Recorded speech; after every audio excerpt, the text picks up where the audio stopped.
Olá, sejam bem-vindos a mais um Psicologia Espírita com Joana de Ângeles.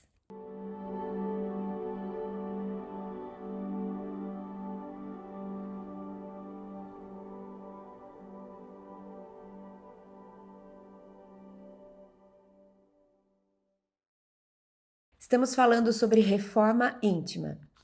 E nos primeiros episódios nós conversamos muito a respeito da estrutura da psique, da estrutura do ser humano. Para sabermos o que reformar e como reformar, precisamos sempre fazer esse planejamento. Primeiro, o que estamos reformando, ou seja, devemos ter conhecimento a respeito da estrutura daquilo que com que vamos lidar.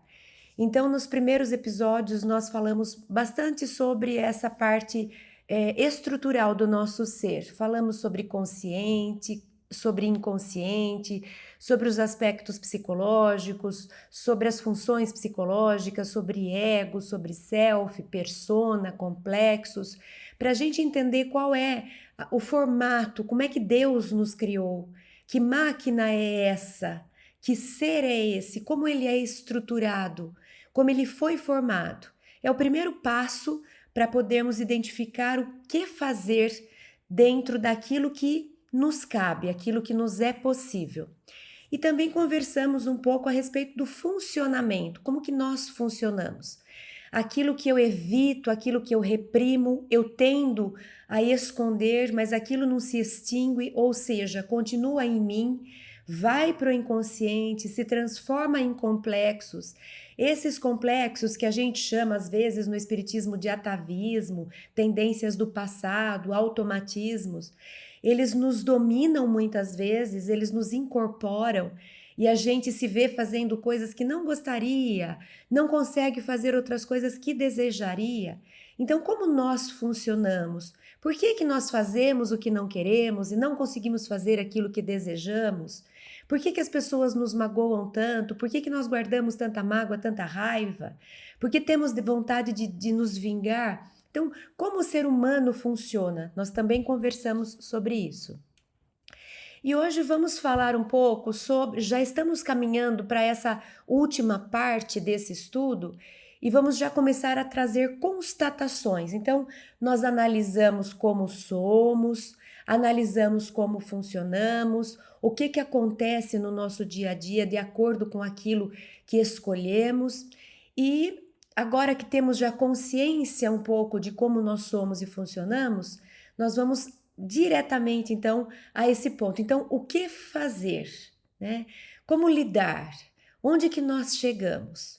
E quando nós estamos fazendo essa pergunta, Joana de Ângeles usa uma expressão que é muito interessante. Ela diz: é como se nesse momento nós tivéssemos caído em si. Eu caí em mim. A gente usa uma expressão também mais corriqueira, caiu a ficha, me deu um estalo, eu tive um toque, e de repente um insight. Todas essas expressões, elas significam que, de repente, né, eureka, descobri, entendi, percebi, enxerguei. Então, é um processo. Primeiro, eu preciso entender o que existe em mim, onde isso está arquivado, depois como eu funciono, o que deve ter acontecido, como que eu lido com as coisas, para daí eu poder dizer: ah, agora sim, ah, entendi, nossa, me dei conta disso, finalmente percebi tal coisa, finalmente percebi por que eu ajo desse jeito ou daquela forma. Então, essa expressão que Joana de Ângeles chama do cair em si, ela vem como uma consequência natural de quem busca. Se eu estou no caminho da reforma íntima, do autoconhecimento, primeiro faço muitas perguntas, primeiro tento me entender, tento me conhecer, depois tento entender e conhecer como são os relacionamentos. Naturalmente, nós vamos chegar a algumas constatações, considerações, conclusões. E nessa fase em que a gente já começa a receber algumas respostas da vida, do inconsciente, do nosso próprio espírito, do anjo da guarda, ou seja, Eu começo a fazer perguntas, por que minha vida é assim, por que eu sou assado, por que isso acontece, por que aquilo não acontece. Dedico tempo a essa busca, uma hora eu começo a receber respostas. E essas respostas que me chegam é o que a gente chama de cair em si. Ai, me dei conta, finalmente entendi uma coisa que me acontece, ó, há quanto tempo. Nossa, tive um insight, percebi por que isso é dessa forma, por que isso vive em mim dessa ou daquela maneira. Então é sobre esse cair em si, sobre essas constatações que nós vamos falar hoje. Eu trouxe primeiro um trecho que está lá em Busca da Verdade, no capítulo 5. E Joana de Ângeles fala dessa criança ferida. Então, primeira conclusão, primeiro cair em si. Todos nós temos a nossa criança ferida. No nosso grau de evolução, todos nós carregamos uma ou outra criança ferida. Joana de Ângeles diz: todos os indivíduos conduzem no inconsciente individual a sua criança ferida, magoada, que lhe dificulta a marcha de segurança na busca da paz interior, da saúde e da vitória sobre as dificuldades. Essa criança ferida é o ser humano perdido no deserto ou na casa que necessita ser varrida, a fim de retirar as camadas de ressentimentos que impedem a claridade da razão e do discernimento. Vocês já sonharam que estão entrando numa casa? Era minha casa, mas era uma casa diferente. Eu estava entrando na casa, mas era a casa dos meus pais. Eu estava entrando numa casa que eu não sei, eu nunca vi, que casa estranha, que casa diferente. E de repente eu subi uma escada, de repente eu desci uma escada, de repente tinha um elevador. De repente entrei num quarto que eu não sabia o que tinha, estava meio escuro. Ou assim, entrei numa casa e ela estava abandonada, tinha muitas teias de aranha, tinha poeira para todos os lados. É essa a casa que Joana está falando. Ela aparece no nosso sonho como quando estamos em algum processo terapêutico que não necessariamente precisa ser feito com uma terapeuta, com uma psicóloga. Às vezes nós mesmos, nas nossas buscas, nas perguntas que fazemos, despertamos o nosso mundo íntimo para um processo terapêutico, e é possível que a gente faça isso, e o inconsciente responde, e ele mostra pra gente: você entrou na casa que estava abandonada.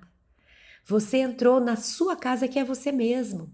E você finalmente está olhando para aquilo que estava esquecido, que já tinha teia de aranha, que você nem sabia que casa era aquela.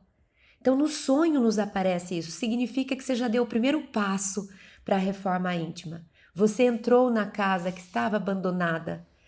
Agora é possível você olhar, você descobrir, você não quer mais evitar. Sabe quando a gente fala assim: ai, tranca isso, enfia no fundo da gaveta e deixa quieto? É uma necessidade que a gente tem de eu não quero olhar para isso, não consigo. E quando a gente fala: pronto, deixa, traz que agora eu vou enfrentar, agora eu vou lidar, agora eu vou arrumar, significa eu abri a gaveta, eu tirei do fundo da gaveta, eu abri a porta da minha casa, eu entrei, eu quero ver o que tem lá dentro. Então eu já dei o primeiro passo para esse autodescobrimento. Eu já estou dentro da casa que estava fechada, abandonada.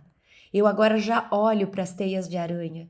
Agora eu já posso pegar a minha vassoura, como ela diz, e começar a varrer as teias de aranha, a limpar aquela casa, a me apropriar dela, a pegar de volta as rédeas da minha vida. Não me abandono mais e saio de mim mesma, tentando esquecer aquilo que eu não gosto, mas eu olho para aquilo e enfrento. Agora eu vou fazer a reforma, a limpeza, a faxina. Então, essa criança ferida, ela precisa ser resgatada. E às vezes a gente sonha com isso. Nossa, eu sonhei que entrei numa casa, tinha um barulho, quando eu chego tinha uma criança que estava dentro de um quarto. Nossa, eu percebi que eu desci uma escada, tinha um calabouço e tinha uma criança perdida naquele calabouço. Às vezes a gente vê inclusive essa criança. Entrei no lugar, tinha uma criança que estava sozinha chorando, ela não tinha mãe, não tinha ninguém cuidando dela. Essa criança ferida vem às vezes no sonho, mostrar pra gente que a gente precisa olhar para ela e resgatá-la. E aí a gente pode se perguntar dessa criança ferida: quem é essa criança ferida em mim? Porque somos todos diferentes. A minha criança é diferente da sua, que é diferente do meu amigo e da minha família. Como é a minha criança ferida? Será que a minha ferida é uma ferida de abandono? Porque eu, enquanto criança ou na minha vida de espírito, várias vezes eu me senti esquecida, abandonada, as pessoas não prestaram atenção em mim. A minha mãe estava ocupada com outras coisas, não deu a atenção que eu precisava, ainda que ela possa ter me dado muita atenção. A gente sempre traz pra gente, não é o que a mãe ofereceu, mas é aquilo que eu precisava. E às vezes a mãe pode ter dado atenção completa, mas eu era insaciável e para mim eu enxerguei ainda como insuficiente. Então, como é que eu me sinto? É uma ferida de abandono? Eu sinto que ninguém fica na minha vida, que as pessoas não se importam comigo, que todo mundo vai embora, que as pessoas esquecem de mim? É uma ferida diferente, uma ferida de quem foi magoado, machucado, abusado? Eu guardo essa percepção interna. Eu acho que as pessoas abusam de mim, me exploram. As pessoas me machucam. As pessoas violentam minhas emoções, não respeitam. As pessoas são violentas comigo. Elas me ferem. É essa a ferida que eu carrego? De novo, pode ser que elas não tenham feito isso, mas eu tenha lido dessa forma. Pode ser que a forma do meu pai ou da minha mãe, ou seja, de quem for, era de falar com, né, tipo italianos que já fala brigando, mas que não tinha emoção envolvida. No entanto, eu li dessa forma. Então, menos importante é o que fizeram com a gente. Mais importante é como a gente guardou o que fizeram com a gente, o que nós vamos fazer a respeito disso. Então, a minha ferida é uma ferida de quem foi muito machucado. Eu carrego muita mágoa em mim. Eu tenho muita raiva da forma como lidaram comigo. Qual outro tipo de ferida? Por exemplo, a do desvalor. As pessoas falavam muito para mim quando eu era criança: você não sabe nada, você não vai dar nada, só você que não sabe, com você não nada funciona.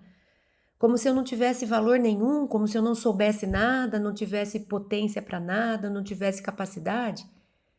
Eu carrego essa ferida, uma ferida de quem acha que não tem valor, que todo mundo é melhor do que eu, que todas as pessoas sabem mais do que eu. É essa a minha ferida?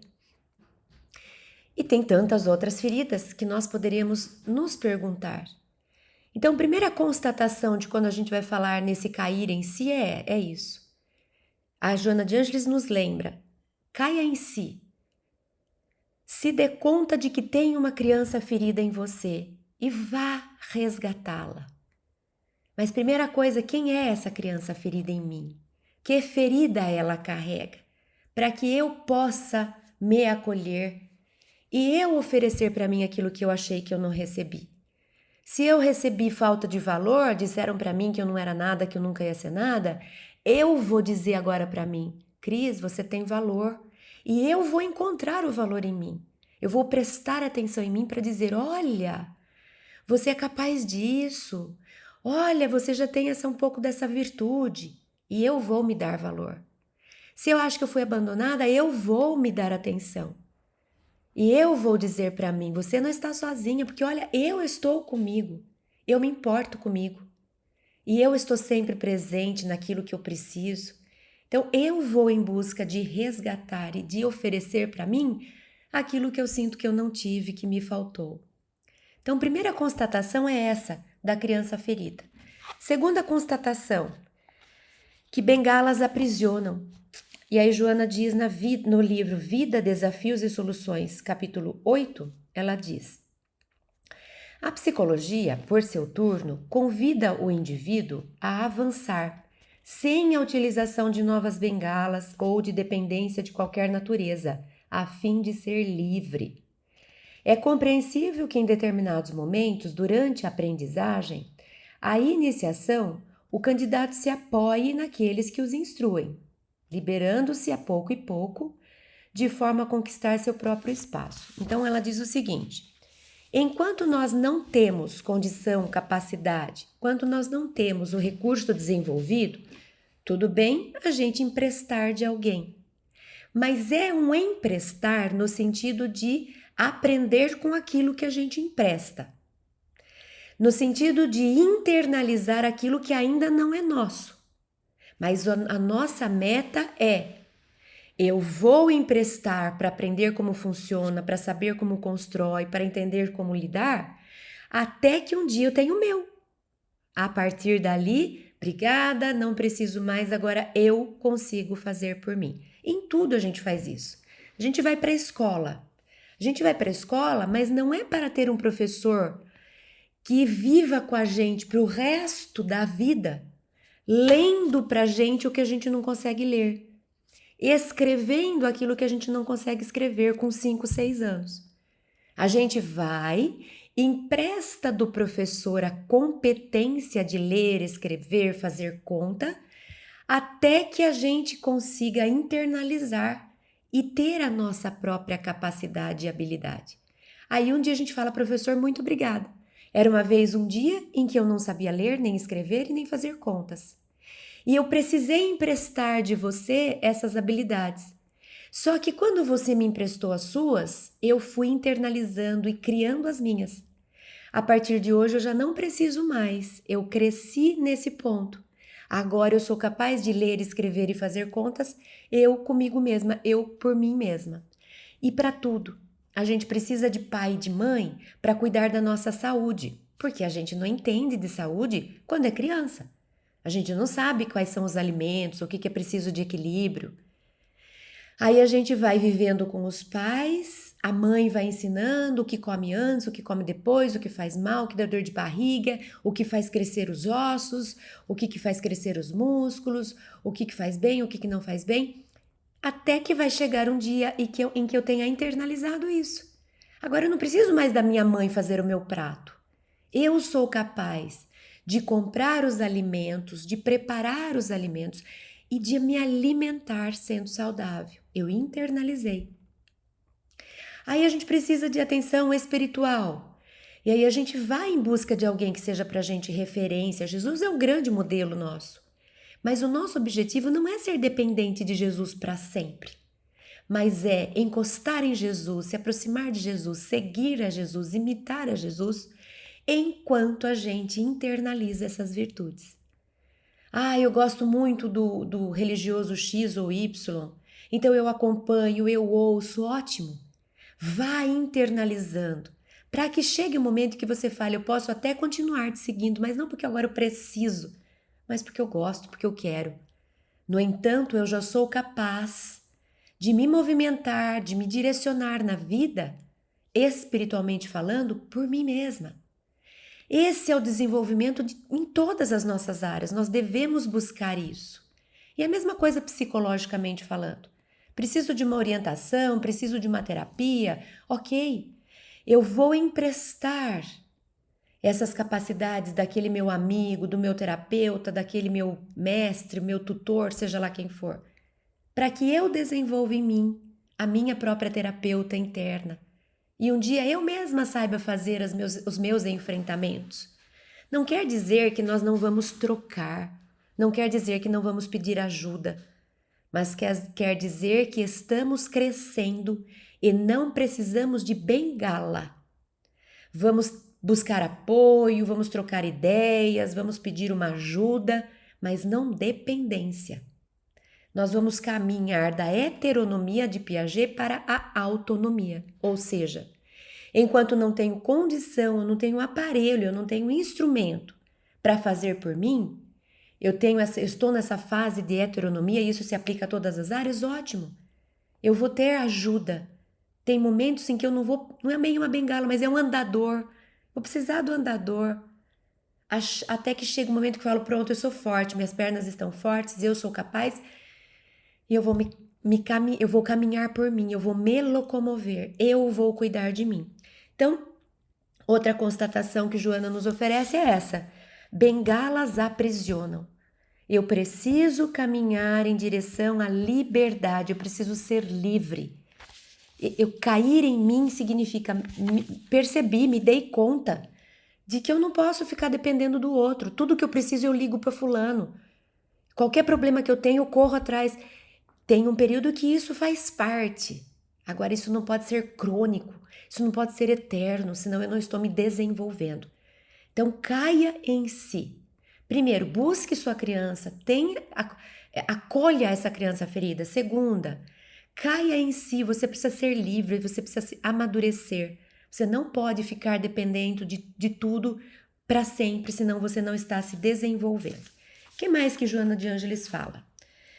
Ainda no mesmo capítulo, Vida, Desafios e Soluções, capítulo 8, ela chama a atenção da necessidade da gente despertar. Desperta tu que dormes, como está lá em Efésios, né? Paulo disse aos Efésios. Ela está falando sobre os nossos potenciais. Nós precisamos cair em si, cair em mim, no sentido de o que me falta, o que me sobra. Eu preciso ter consciência de quem eu sou. Então ela diz, não poucas vezes, encontramos no comportamento humano as referências ao dormir, estar dormindo, adormecido, caracterizando estados existenciais das criaturas.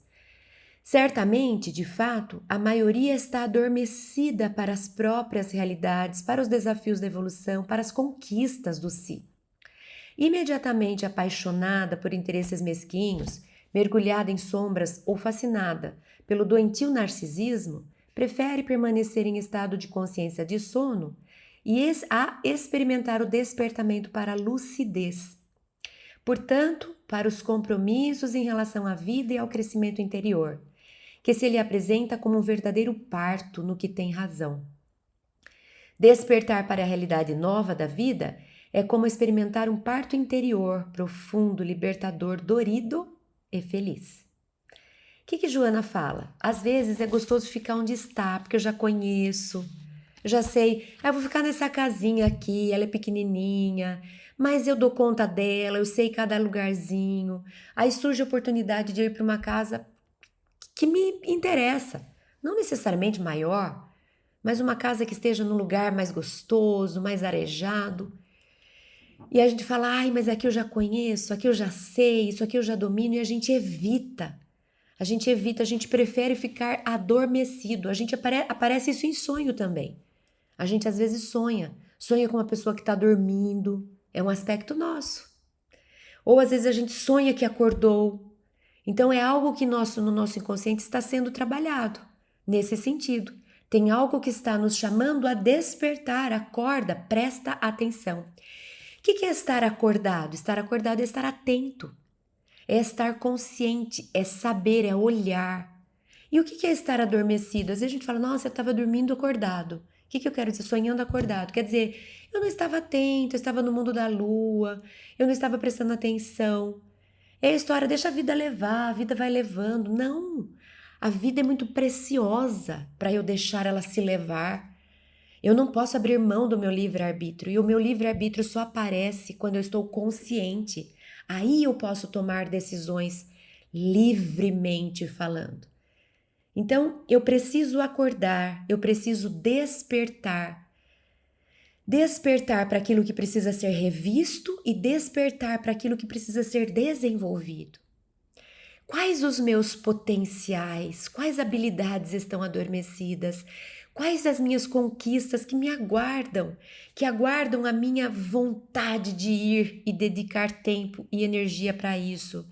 Eu preciso enfrentar aquilo que precisa ser reformado e enfrentar aquilo que precisa ser desenvolvido.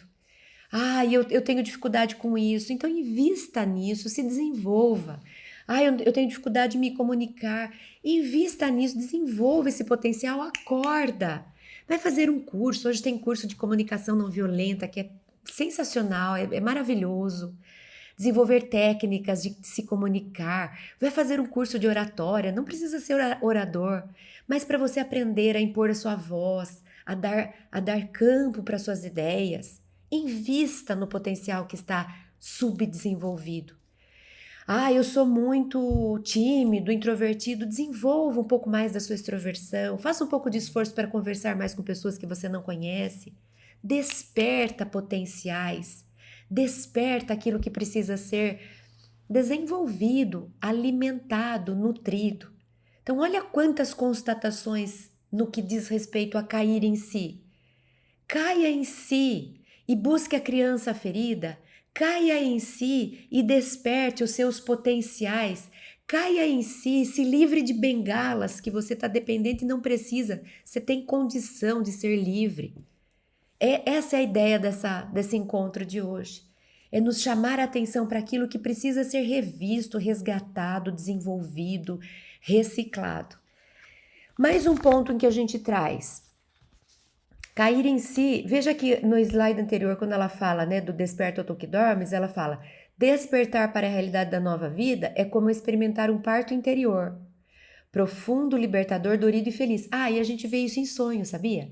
Quando a gente fala assim, nossa, eu sonhei que eu estava grávida, ou eu sonhei que eu tinha um filho novo, ou eu sonhei com uma criança nova, eu sonhei com um bebê. Esse bebê não sei de quem era, ou era de alguém, significa que algo está despertando. Algo está nascendo, está ebulindo, emergindo. Então, essa criança simboliza uma vida nova. É uma vida nova, não literal necessariamente, mas uma vida nova simbólica, ou seja, algo em mim está nascendo, está despertando. Tem algum potencial meu que nasceu, que estava lá guardadinho e de repente veio à vida. Então, sempre que a gente sonha com criança, com vida nova, com parto, com gravidez, nós estamos falando disso.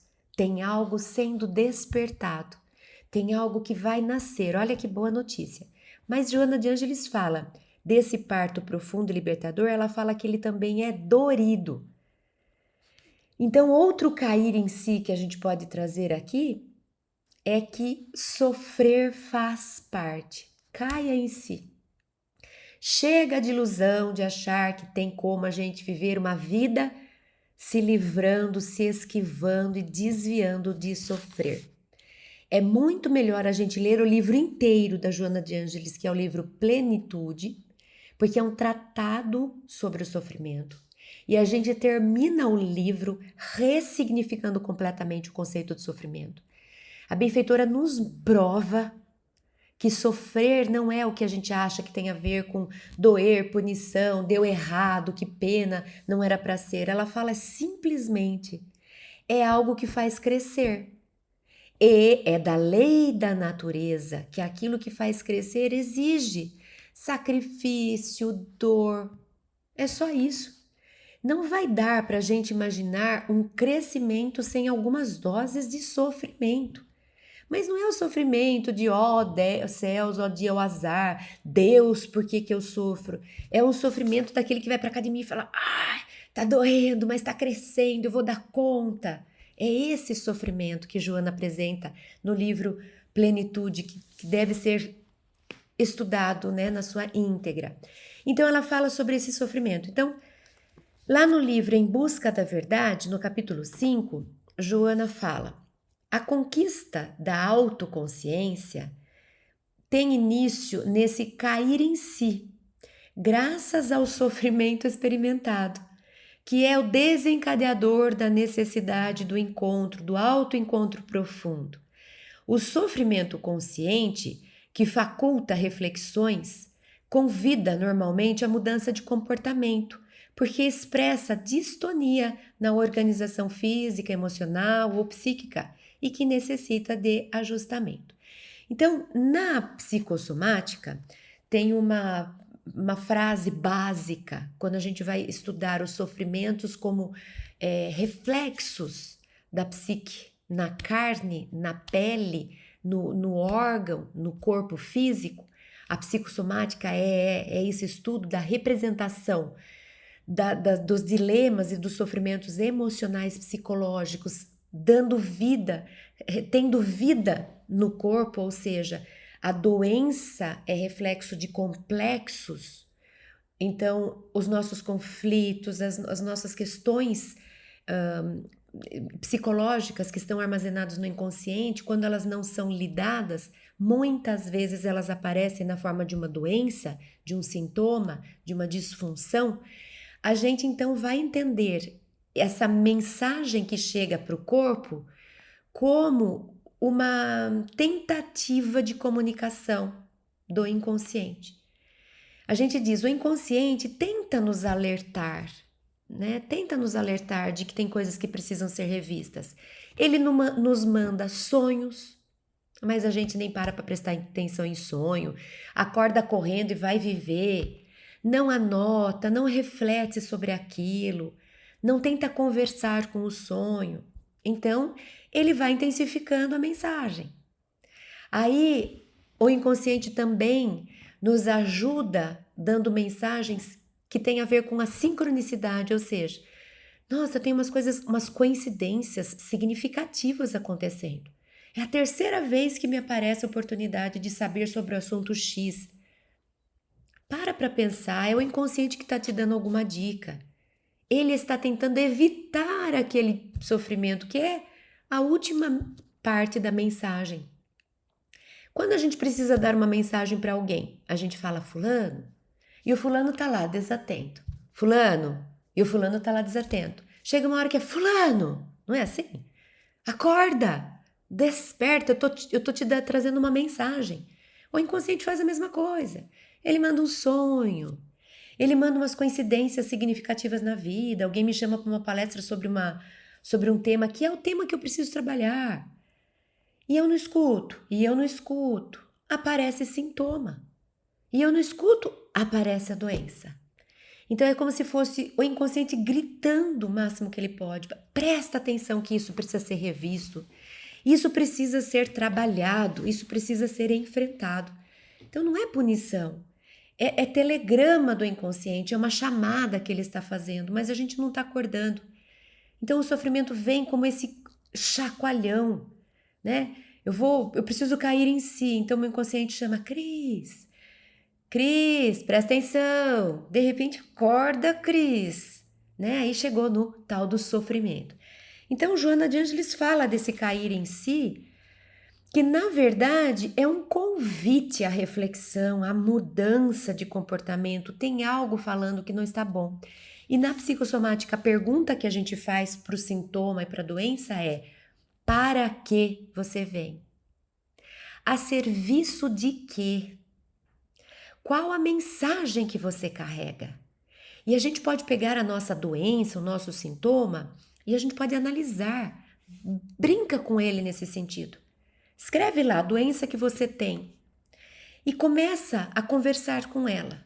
Por exemplo, em qual órgão ela está atuando?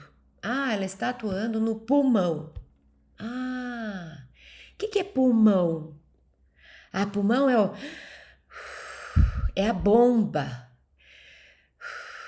É aquilo que me permite o ritmo. Pulmão tem ritmo. O que mais que eu posso falar de pulmão? Pulmão é ar. Pulmão é aéreo, pulmão é... Então, vai brincando com esses símbolos do pulmão. Pulmão é duplo, né? Pulmão tem esse aspecto, ele é par. O que mais que pulmão tem? Pulmão filtra. E aí eu posso pegar essas palavras que eu estou brincando com esses símbolos. Ah, mas na cultura, na medicina chinesa, pulmão é tristeza. E brinca com essas palavras. O que isso tem a ver com a minha vida? Puxa, eu tirei aqui filtro, bomba, ritmo, ar, tristeza. Será que o meu inconsciente está me falando para pegar um pouco mais de ar, ficar um pouco menos triste, lembrar que a vida tem um ritmo? Eu acho que eu perdi meu ritmo. Essa é a conversa que nós vamos ter pela psicossomática. Para que doença você vem? A gente pode também falar dos sintomas. O que é a doença? Essa doença que eu tenho, ela me impede do quê? Ah, ela me impede de andar muito. Ela me impede de estar no meio de muita gente. Será que é essa a mensagem? Meu inconsciente está falando, Cris, menos. Você tá muito agitada, tá aqui, tá lá, tá pra lá, tá cheio de gente. Fica mais um pouco sozinha. Sossega um pouco. Ou não, a minha doença faz com que eu saia muito, eu preciso sair, eu não posso ficar sozinha. Ah, será que ela estava falando ao contrário? Que você estava muito reclusa, que você precisa se movimentar um pouco mais? A gente pode perguntar o para quê ao sofrimento. Para que você vem? A serviço de que você vem? E aí a gente pode entender o que precisa ser modificado. A doença vem como convite, não punição. Não basta só ficar sentadinha esperando ela fazer o serviço dela. Vai, chicoteia, faz sofrer, pronto. Não, ela não vem como punição, ela vem como convite. Eu tenho que perguntar para ela qual é o convite, o que eu preciso mudar, para onde eu preciso ir.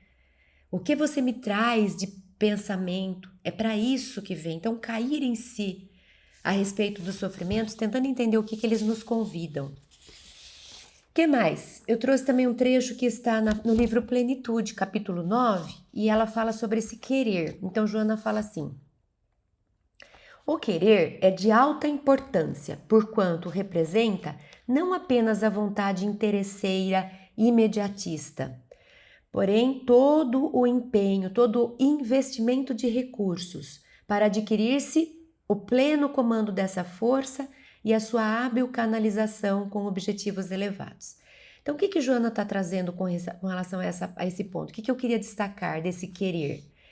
Porque às vezes a gente fala assim, eu quero fazer dieta. Eu quero perder uns quilos. Eu quero fazer academia. Eu quero estudar inglês. Eu quero, sei lá, fazer um curso extra para melhorar a minha parte profissional. E apesar da gente querer, a gente não faz nada disso. E a gente não faz nada disso porque tem coisas que nos retêm. Na nossa emoção, na nossa psique, no nosso inconsciente, provavelmente nós temos conflitos que nos impedem, eles nos retêm, eles nos aprisionam.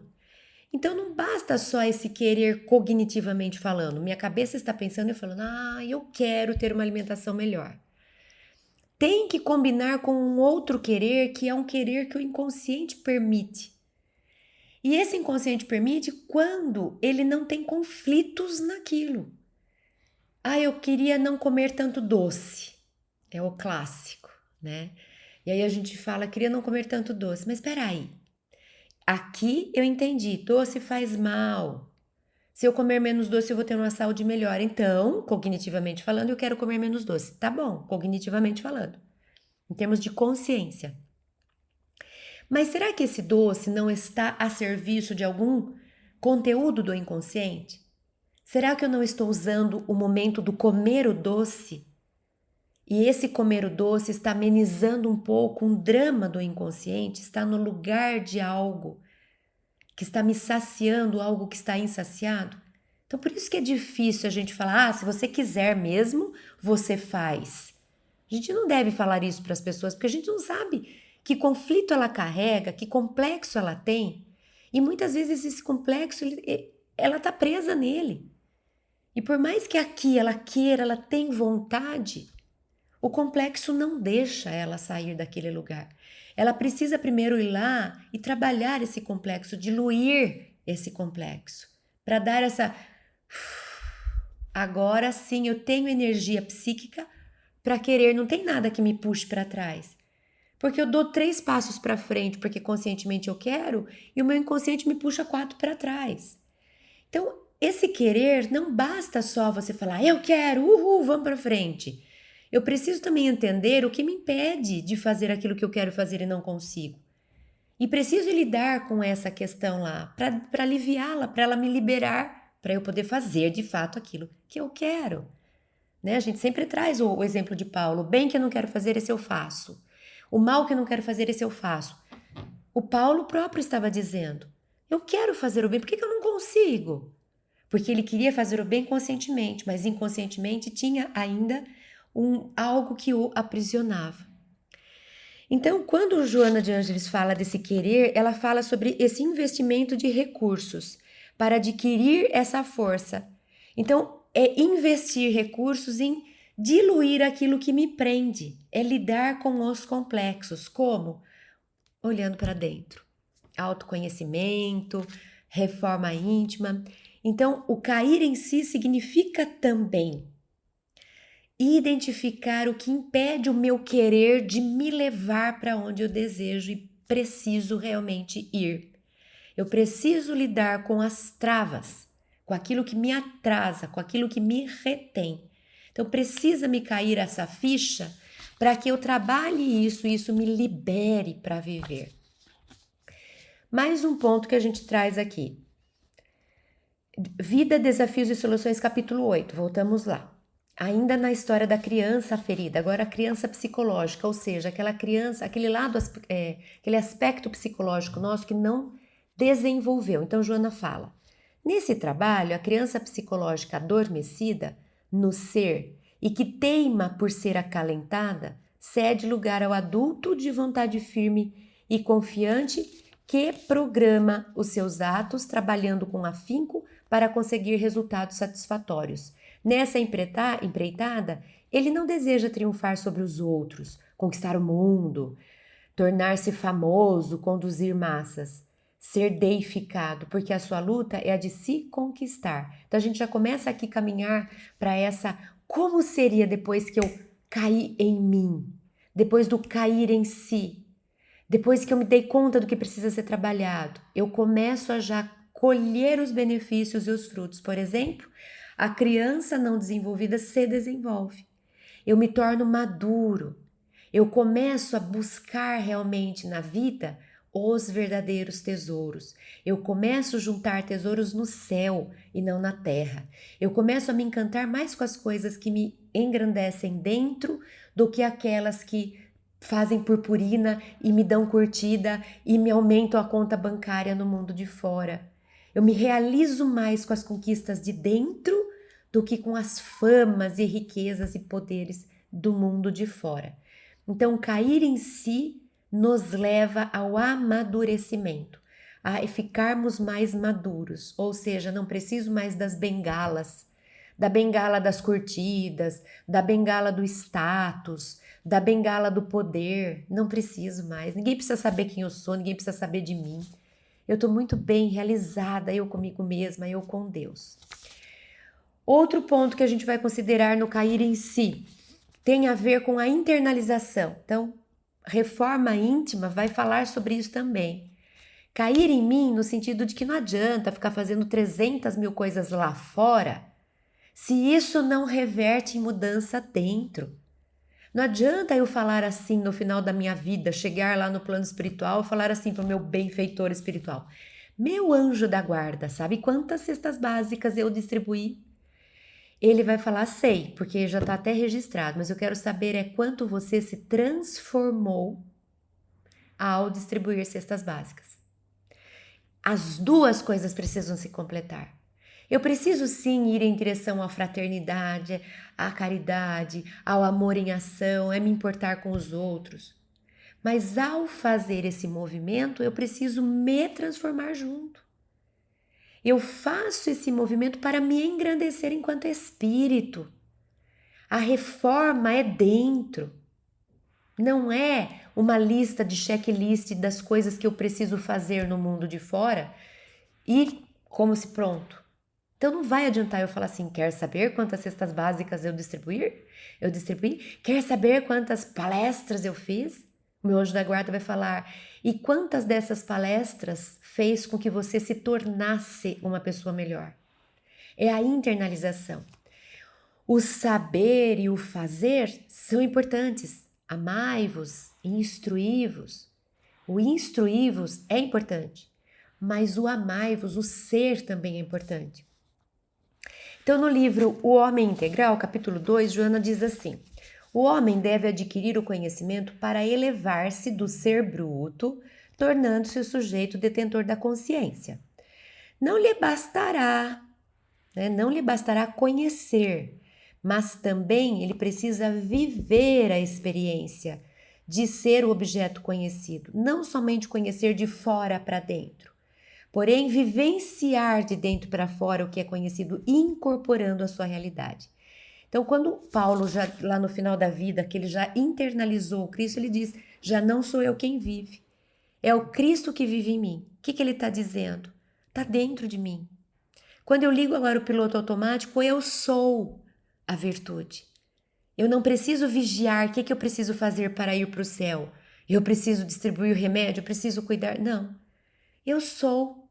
Eu já estou nesse patamar, eu já carrego virtudes, não que eu seja perfeito, mas eu já trago em mim a essência daquilo que eu fui fazer lá fora, aprendi e me modifiquei. Então, cair em si é se dar conta de que eu preciso internalizar aquilo que eu estudo, aquilo que eu vivencio, eu preciso que isso seja transformado em mim, meu espírito precisa ser afetado. Mais uma questão para a gente trabalhar quando nós estamos falando do cair em si. A conexão com Deus. Acho que essa talvez seja a grande questão do cair em si. Não vai dar para a gente fazer nada ou não vai dar para fazer muita coisa se a gente for por si só. Nós somos seres que devem estar conectados com Deus. Veja que Jesus nos ensinou isso também. Jesus desempenhava a tarefa a qual ele veio desempenhar, pela qual ele veio à Terra. Ele ensinava, andava entre o povo, curava, acalentava, instruía. Só que periodicamente ele falava: agora, apóstolos, discípulos, fiquem aí vigiando, que eu vou subir ali num lugar mais recatado e vou ter com o Pai. E ali ele fazia a sua reconexão, não era bem uma reconexão, ele alimentava a sua conexão, porque ele estava sempre conectado com Deus. Mas ele alimentava a conexão, ele dedicava tempo a Deus. Ele punha na sua rotina um momento para que ele pudesse experimentar mais prontamente Deus. E aí ele falava para a gente: eu e o Pai somos um. Então não dá. E ele falava: não dá para chegar ao Pai. Quer dizer, eu sou o caminho ao Pai. Eu sou o caminho. É por mim que você chega ao Pai. Então nosso objetivo é chegar ao Pai. Então acho que a grande queda, né? O cair em si, a grande queda do cair em si, é perceber que nosso maior investimento deveria ser em nos conectar com Deus, né? O homem deve adquirir o conhecimento, mas não basta adquirir o conhecimento. Não é só de fora para dentro, precisa também de dentro para fora, né? Precisa. Então, Joana de Ângeles, no livro Plenitude, ela fala: de igual modo, a sintonia mental com a fonte do poder propicia o restabelecimento das energias saudáveis, que reinstalam no organismo o equilíbrio perdido, restabelecendo a harmonia vibratória que fomenta o predomínio dos agentes de saúde. Então, a sintonia mental com a fonte de poder é a maior queda desse cair em si. A gente até brinca, né, que a maior queda do ser humano, a melhor queda de todas é a queda do cair em si. E dentro das quedas do cair em si, talvez essa seja a grande questão. Se a gente dedicasse mesmo, sabe, disciplinadamente falando, um tempo para conversar com Deus, para buscar a conexão, para ouvi-lo, para falar com Ele, para só estar na presença dEle, em silêncio, captando. Se a gente fizesse isso religiosamente falando, ou seja, disciplinadamente falando, a gente já estaria com um bom tanto do caminho andado. Então, dos cair em si principais é esse, a conexão com Deus. Acorda, desperta, ó tu que dormes. Não vai dar para fazer a reforma íntima se a gente não dedicar um tempo à conexão com Deus. Vai precisar disso como prioridade, como essência. E um último ponto que a gente traz para a nossa reflexão do cair em si é, até como uma consequência total, é que o resultado do cair em si nada mais é do que aquisição de consciência, ampliar a consciência, despertar a consciência. Isso é o cair em si. É como se a gente tivesse o nosso grande momento de eureka, né? Nossa, entendi tudo. Agora percebi o que eu preciso fazer, para onde que eu devia ir, o que eu preciso evitar, quais são as minhas prioridades da vida. Quando a gente conversa com pessoas que são mais velhas, elas falam pra gente: ah, na minha idade, nem tudo já me encanta. Quanta coisa que antes me tirou o sono, hoje eu percebo que não é isso. E quantas outras coisas que não me interessavam, que não me atraíam e que eu deixava para lá. E hoje eu não abro mão. É para mim prioridade. Ah, com a minha idade eu sei o que realmente importa na vida. é o grande cair em si, porque é o momento de tomada de consciência. É quando a gente percebe realmente a finalidade da vida, para que nós estamos aqui, o que de fato nos importa. Então, no livro Encontro com a Paz e a Saúde, no capítulo 9, Joana de Ângeles fala: a aquisição da consciência faculta a independência de cada um. Ao mesmo tempo, a vivência harmônica na comunidade em que se encontra colocado para evoluir, ensejando a fraternidade legítima, porque somente através dela, do intercâmbio de sentimentos e de realizações, é possível alcançar a união com o pensamento cósmico. Então, o que Joana nos explica? Quando Jesus falou, amar ao próximo como a si mesmo, ele explicou qual é o processo ou a sequência do desenvolvimento em direção à felicidade, à caridade, à fraternidade e ao amor. É o amor. O amor é o caminho. Só que essa prática do amor, ela vai precisar ser desenvolvida em duas instâncias. Na instância do eu, amar a si, e ao próximo como a si. Eu vou precisar fazer um movimento de amar para dentro e um outro movimento de amar para fora.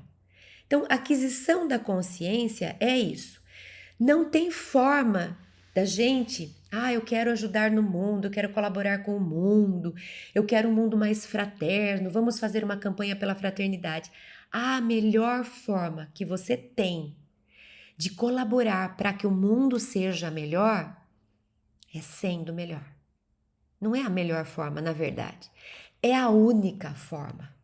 A única forma que eu tenho de colaborar com o mundo é eu colaborando comigo. Porque quando eu sou melhor, eu tenho melhor para oferecer para o outro.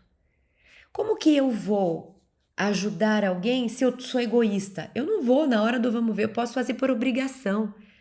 Agora, quando eu trabalho em mim e deixo de ser egoísta, naturalmente eu ofereço, eu troco, eu dou. Como que eu vou ter paciência com o diferente se eu não tenho paciência com o diferente? Primeiro eu preciso desenvolver em mim o recurso da paciência. Agora você pode pôr um diferente dentro de mim que eu não vou querer cancelar, excluir, bater, brigar. Agora não adianta falar para mim assim, Cris, vai ter aqui alguém muito diferente de você, não briga, não pensa mal dele, não fuja, não enfrente, não julgue. Como que eu vou fazer isso se está aqui dentro de mim tudo isso em ebulição? Então, para eu não julgar o diferente, para eu aceitar, para eu amar o diferente, eu vou ter que ter esses recursos em mim. Aceitação, tolerância, amor. Aí eu tenho para oferecer. Agora, se eu tenho em mim raiva do diferente, adianta alguém falar para mim, não pode. Mas está em mim, eu posso até fechar a boca e falar, não vou falar porque é proibido, não pode. Mas eu continuo sentindo. Para eu de fato integrar o diferente, aceitar e amar, eu preciso desenvolver as virtudes em mim primeiro. Então, amar a si e amar ao próximo como a si. É esse o caminho. Por isso que a grande finalidade da reencarnação é o progresso espiritual. Por isso que eles falam, a melhor coisa que a gente pode fazer aqui é o autoconhecimento, é a reforma íntima. Porque quando eu for varrendo as teias de aranha, como diz Joana de Ângeles, e a minha casa estiver linda, gostosa, arejada, limpa, é uma casa que é aberta para acolher, ela está organizada. Agora, enquanto a minha casa estiver desorganizada, for insalubre, enquanto eu não estiver confortável e zen dentro da minha casa, eu vou brigar com aquele vai me irritar, eu vou querer descontar. Agora, quando eu estou bem, as coisas de fora não me afetam. Então, por isso que a gente precisa investir nesse caminho da reforma íntima, do autoconhecimento, porque é a forma que nós temos de colaborar com o mundo. Então, fica hoje esse convite para essas tomadas de consciência, para o cair em si.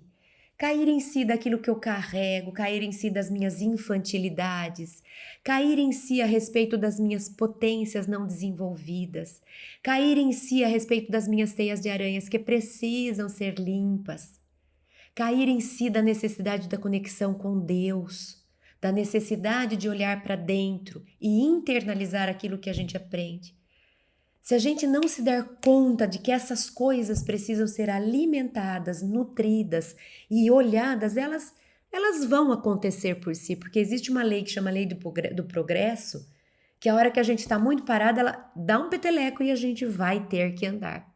Mas por que não investir em acelerar o nosso progresso? Buscando esses tombos, né? O melhor tombo é o cair em si, buscando essas quedas. Cair em si, se dar conta, tomar consciência a respeito do que me falta, a respeito do que me sobra, a respeito do que eu preciso internalizar, cair em si daquilo que eu não tenho feito, que eu preciso fazer, olhar para isso, conversar com isso. Basta. E aí confia, porque assim que eu busco, eu acho, buscar e achareis. Basta começar a fazer perguntas, basta desejar de fato essas quedas, esses cair em si, que o inconsciente vai te ajudar, a espiritualidade vai te ajudar, as coisas vão aparecendo, as sincronicidades, as coisas vão caminhando. Da minha parte, precisa só que eu tenha esse olhar para que eu possa realmente fazer o meu movimento. Buscai e achareis. O que nos cabe? Buscar. O achareis fica com Deus. Vamos então pensar um pouco a respeito desse cair em si e a gente fica aqui por hoje. Obrigada e até a próxima!